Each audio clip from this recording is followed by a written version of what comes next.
10 is getting results. This 100-foot fir tree has been an ominous presence in a Clairemont neighborhood. One neighbor tried for 2 years to get it chopped down, but the response was always the same. Big trees aren't a problem until they fall. And he called Team 10, and tonight things are happening. Investigator Allison Ash is joining us now, and I think this really comes down to a language barrier, doesn't it? Yeah, the owner of that big tree speaks Chinese, so we found somebody on the 10 News staff who could translate. And after 2 years of miscommunication, the tree is coming down.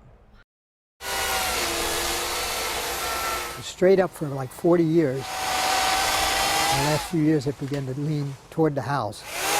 And it was big enough it could cause considerable damage. So big that George Metz feared for his family's safety. I think part of the problem was the 87-year-old has lived in this Clairemont house for 50 years, right alongside this pine tree.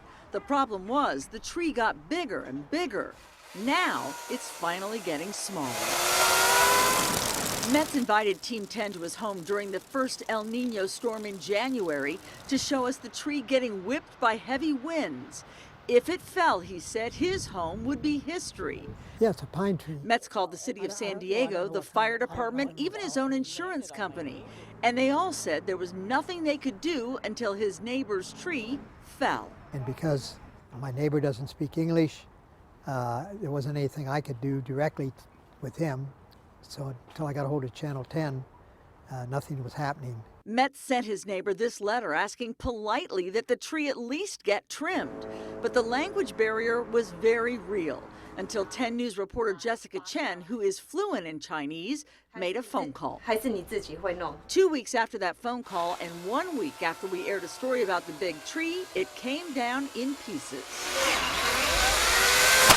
We watched, amazed, as the tree owner and a relative who protected his head with a bicycle helmet used a small electric saw and a rope to take control.